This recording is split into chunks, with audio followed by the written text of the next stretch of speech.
तो ये 5 year planning chapter में नेक्स्ट टॉपिक है short period goals and planning. Short period objective very from plan to plan depending on the current need of economy. जैसा हमने इससे पहले पढ़ा था लॉन्ग पीरियड गोल्स, तो लॉन्ग पीरियड गोल्स में मैंने आपको बताया था इसके अंदर वो सभी चीज़ें आती हैं जो हमेशा हमारा देश या कोई भी इकॉनमी अचीव करना चाहता है। तो हमने 5 लॉन्ग पीरियड ऑब्जेक्टिव पढ़े थे जिसमें था GDP growth, modernisation, equity, self reliance and full employment. ये तो हमारे सभी 5 ईयर प्लान या फिर हमेशा ही इसको तो हम कंसिडर करेंगे। लेकिन कुछ चीज़ें ऐसी होती हैं जो हमें मतलब इंस्टेंटली चाहिए होता है, तो हम शॉर्ट पीरियड यानी कि सिर्फ 5 ईयर के अंदर उस चीज़ को अचीव करने की कोशिश करते हैं, उसको थोड़ा बेटर बनाने की कोशिश करते हैं। तो जो हमारे 5-5 साल के जो प्लान बनते हैं, जो योजनाएं बनती हैं, उसमें ये प्लान्स अलग अलग होते रहते हैं। किसी 5 ईयर प्लान में अलग होगा तो किसी में कोई और अलग टॉपिक होगा। जैसे कभी हम एग्रीकल्चर को बढ़ावा देते हैं, एग्रीकल्चर पे फोकस करते हैं, या फिर कभी ऐसा हो जाता है कि हम इंडस्ट्रियलाइजेशन के ऊपर फोकस करते हैं, अनएम्प्लॉयमेंट को देखा जाता है। तो इस तरह से ये वेरी करता रहता है plan to plan. In the first plan, principal objective was to give momentum to stagnating agriculture production with a view to combating the acute shortage of food grains। यानी जो सबसे पहला 5 ईयर प्लान था वहाँ पे हम लोगों ने सबसे ज़्यादा फोकस किस पे किया? एग्रीकल्चर के ऊपर, फूड ग्रेन्स के ऊपर। हम चाहते थे कि जो फूड ग्रेन्स हैं वो हमारे पास भरपूर रहें, पूरी मात्रा में रहें, ताकि हमें किसी दूसरे देश के ऊपर डिपेंड ना होना पड़े। In contrast, the 10th plan stressed the need for better quality of life। और इसी के साथ जब 10th प्लान आया तो 10th प्लान में हमने फोकस किया कि जो लाइफ की क्वालिटी है वो काफ़ी अच्छी हो जाए। यानी पहले तो हमने सिर्फ ये सोचा कि हमारा जीवन चल जाए अच्छे से, तो उस पर हमने फोकस किया, फिर धीरे धीरे धीरे हम आगे बढ़ते चले गए। 12th plan stressed the need for substantial as well as inclusive growth. और धीरे धीरे फिर हमने सोचा कि अब जो हमारी ग्रोथ है वो भी अच्छे तरीके से होने लगे, क्योंकि पहले तो हम यही सोचेंगे ना कि बस हमारा जीवन चले, क्योंकि पार्टीशन हुआ था 1947 में। 1951 से हमने 5 ईयर प्लानिंग स्टार्ट किया, तो हम इनिशियल स्टेज पे थे। तो उस इनिशियल स्टेज पे हम सोच रहे थे कि बस हमें पहले किसी तरह से हमारी जो इकॉनमी है वापस पटरी पर आ जाए, स्लो स्लो हम आगे बढ़ते रहें, उसका ग्रोथ का हम सोचेंगे। तो features of economic policy pursued under planning till 1991, यानी 1991 से पहले कितना हमने किस तरह से प्लानिंग कर रहे थे, क्या क्या फोकस था हमारा, वो सब चीज़ देखने चल रहे हैं हम। तो क्या क्या फ़ीचर थे हमारी इकोनॉमिक पॉलिसी के 1991 तक, वो चीज़ें यहाँ पे हम जानेंगे। और जैसा मैंने आपको बताया 1991 के बाद का जो भी सारा टॉपिक है वो हम पढ़ेंगे न्यू इकोनॉमिक पॉलिसी के अंदर, जो हमारा चैप्टर होगा। तो पहला फीचर था हमारा 1991 से पहले mixed capitalist system for the development of the economy. Mixed capitalist economy, mixed capitalist system was adopted. Under it, both public as well as private sector were to operate. The area of operation was demarcated by the industrial policy. And mixed capitalist system का मतलब यहाँ पर है कि हमने इस तरह की एक पॉलिसी को लेकर आए, अपनी इकॉनमी को इस तरह से हमने कन्वर्ट किया कि जिसके अंदर पब्लिक सेक्टर के साथ साथ प्राइवेट सेक्टर का भी रोल रहे। यानी गवर्नमेंट के साथ जो प्राइवेट सेक्टर है वो भी रोल में रहे और अपने काम को वो सही तरीके से कर सकें। क्योंकि कभी ऐसा भी आता है ना, सिर्फ गवर्नमेंट सेक्टर रहेगा तो फंडिंग की दिक्कत होती है, गवर्नमेंट सेक्टर पे फंड की कमी हो सकती है, नई टेक्निक की भी दिक्कत हो सकती है, इनोवेटिव स्किल्स। तो अगर पूरा देश एक साथ काम करे, यानी प्राइवेट सेक्टर भी इन्वॉल्व रहे, प्राइवेट और पब्लिक सेक्टर भी इन्वॉल्व रहे, तो ज़्यादा तेज़ी से हम डेवलपमेंट कर सकते हैं, ग्रोथ कर सकते हैं। तो पहला फीचर ये है कि हमने मिक्स्ड कैपिटलिस्ट सिस्टम को अपना लिया था। लेकिन दूसरा पॉइंट देखिए, dominant role of public sector. जो पब्लिक सेक्टर है मेन रोल यहाँ पर उसी का था। Although India adopted a system of mixed economy, economy policies prior to 1991 indicated heavy reliance on public sector. यानी 1991 के बाद तो हम लोगों ने एलपीजी लेकर आए थे ना, लिबरलाइजेशन, प्राइवेटाइजेशन, ग्लोबलाइजेशन, जिसे हम न्यू इकोनॉमिक पॉलिसी बोलते हैं।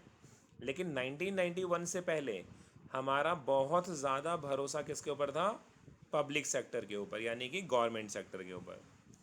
Public sector was assigned the most important and dominant role of establishing basic industries and infrastructure facilities. यानी जो बहुत ज़रूरी चीज़ें हैं, जो हमारे बेसिक इंडस्ट्रीज़ थी, इंफ्रास्ट्रक्चर थे, इन सब के अंदर कौन इन्वॉल्व था? Public sector. यानी यहाँ पे फ्रंट फुट पे पब्लिक सेक्टर था। पब्लिक सेक्टर यानी गवर्नमेंट सेक्टर का सबसे ज़्यादा रोल था और उसी पे ही भरोसा जताता था हमारा देश। 1991 से पहले की बात है, ठीक है। उसके बाद थर्ड हमारा फीचर था कंट्रोल्ड प्राइवेट सेक्टर। अगर प्राइवेट सेक्टर को आगे लेके भी आना है, थोड़ा बहुत हम बढ़ावा दे भी रहे थे तो बहुत ही कंट्रोल में था, बहुत ही नियंत्रण में था। The role of private sector was restricted. Private sector was subject to many controls, rules and regulations etcetera. अगर प्राइवेट सेक्टर कोई भी काम कर रहा था ना, तो उसके ऊपर बहुत सारे कंट्रोल्स, बहुत सारे रूल्स और रेगुलेशन अप्लाई किए जाते थे। इन सब के अंदर उसको बंद के काम करना पड़ता था। It was done through industrial policy and monopolies and restrictive trade practices act etcetera. यानी इन सब के ऊपर मोनोपोलीज, यानी इसको MRTP एक्ट बोलते हैं, monopolies and restrictive trade practice act. तो ये इसके अंदर इसको काम करना पड़ता था। यानी बहुत सारी चीज़ें ऐसी हैं जो सिर्फ कौन करेगा? वो पब्लिक सेक्टर करेगा। उसमें मोनोपोली किसकी होगी? पब्लिक सेक्टर की होगी। इसलिए यहाँ पर इनको रिस्ट्रिक्शंस थी काम करने की। उन सेक्टर में प्राइवेट सेक्टर को इन्वॉल्व नहीं होने दिया जाता था। The basic idea was not to allow concentration of economic power through private enterprises. यानी कि जो हमारे देश की समझ लीजिए जो मेन रोल है या जो भी मेन कंट्रोल है वो प्राइवेट सेक्टर के हाथ में नहीं जाना चाहिए, ये फोकस रहता था। वो सारा कौन रखेगा अपने पास? पब्लिक सेक्टर रखा जाएगा। तो अभी तक हमने 3 फीचर पढ़ा है। पहला फीचर था मिक्स्ड कैपिटलिस्ट सिस्टम, दूसरा dominant role of public sector और तीसरा है कंट्रोल्ड प्राइवेट सेक्टर। ठीक है, अब 4 देखते हैं, trust on saving and investment. Saving और इन्वेस्टमेंट के ऊपर काफ़ी भरोसा जताया गया और इससे बेनिफिट भी होता है। अगर किसी देश में सेविंग्स ज़्यादा है तो हम उसमें इन्वेस्टमेंट भी ज़्यादा कर सकते हैं, इन्वेस्टमेंट को बढ़ावा दे सकते हैं। और सेविंग और इन्वेस्टमेंट से कैपिटल गेन होता है, देश के अंदर प्रोडक्शन के लिए कैपिटल अवेलेबल होती है और प्रोडक्शन भी तेज़ी से आगे बढ़ता है। तो saving and investment was identified as the key determinants of economic growth. यानी देश की ग्रोथ के लिए ये क्या हो सकता है हमारे लिए? की डिटर्मिनेंट होता है। High interest rate were offered to promote saving. और कोई भी सेविंग क्यों करेगा या सेविंग को इतना बढ़ावा क्यों देगा? तो उसके लिए क्या किया जाता था? इंटरेस्ट रेट ज़्यादा पे किया जाता था लोगों को, ताकि वो ज़्यादा से ज़्यादा सेविंग्स पे ध्यान दें। While investment was included through subsidised and capital gains. और जो इन्वेस्टमेंट कर रहे थे हम, इन्वेस्टमेंट में भी क्या सब्सिडीज़ वगैरह प्रोवाइड कराई जा रही थी।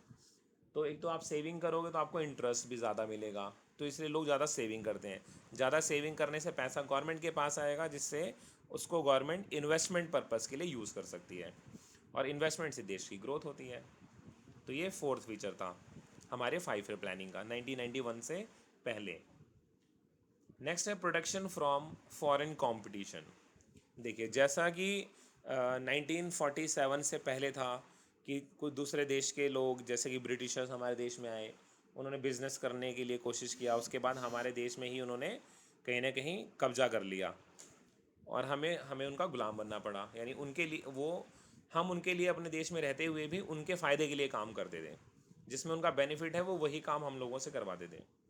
तो जब हमें आज़ादी मिली और हमने प्लानिंग करना चालू किया, तो इंडिया के बाहर से अगर कोई भी ट्रेड हो रहा है तो उससे हम अपने देश की जो गुड्स एंड सर्विसेज, अपने देश की इंडस्ट्री, उनको प्रोटेक्ट करने की कोशिश करते थे कि इंडिया के बाहर से ज़्यादा चीज़ें हम ना लें, इंडिया से के बाहर ज़्यादा हम इम्पोर्ट्स ना करें, ज़्यादा ट्रेड ना किया जाए, कहीं फिर से हमारे ऊपर वापस इस तरह से ही ना हो जाए जैसा 200 सालों तक ब्रिटिशर्स ने हमारे ऊपर राज किया, कहीं इसी तरह से वापस वो कहीं टाइम ना आ जाए, कॉलोनियल पीरियड ना आ जाए। इसलिए domestic industry was protected from foreign competition. High import duties and quantitative restrictions were levied on imports. इसलिए कोई भी फॉरेन कंपटीशन से अपने देश की गुड्स को बचाते थे हम। जैसे आपको पता होगा, फर्स्ट चैप्टर में पढ़ा था हमने कि जो हैंडी क्राफ्ट्स थे हमारे, हैंडीक्राफ्ट्स पे बहुत ही एडवर्स इफ़ेक्ट पड़ा, बिल्कुल हमारे इंडस्ट्रियल सेक्टर को ख़राब कर दिया ब्रिटिशर्स ने। इंडिया के जो हैंडीक्राफ्ट्स है वो धीरे धीरे सारे ख़त्म हो गए, क्योंकि मशीन मेड गुड्स आने लगी थी इंडिया के बाहर से, ब्रिटिश से। तो फिर ये हमारे लिए बहुत ही प्रॉब्लम वाली बात थी। इसलिए हमने क्या किया कि जितने भी फॉरेन कंपटीशन है उनसे अपने देश की गुड्स को या इंडस्ट्री को हमने प्रोटेक्ट किया। अगर आप इंपोर्ट करेंगे तो आपके ऊपर ज़्यादा से ज़्यादा इंपोर्ट ड्यूटी लगाई जाएगी, यानी इंपोर्ट ड्यूटी को बढ़ा दिया गया था, और रिस्ट्रिक्शंस लगा रखी थी कि आप इससे ज़्यादा इंपोर्ट नहीं कर सकते, यानी एक कोटा फिक्स कर रखा था जिससे ज़्यादा आप बाहर से इंपोर्ट नहीं कर पाएंगे। फिर था प्रोटेक्शन फ्रॉम फॉरेन कंपटीशन। तो अभी तक हमने 5 फीचर पढ़े 1991 से पहले तक के हमारे 5 year planning. Mixed capitalist system, dominant role of public sector, controlled private sector, trust on saving and investment, protection from foreign competition.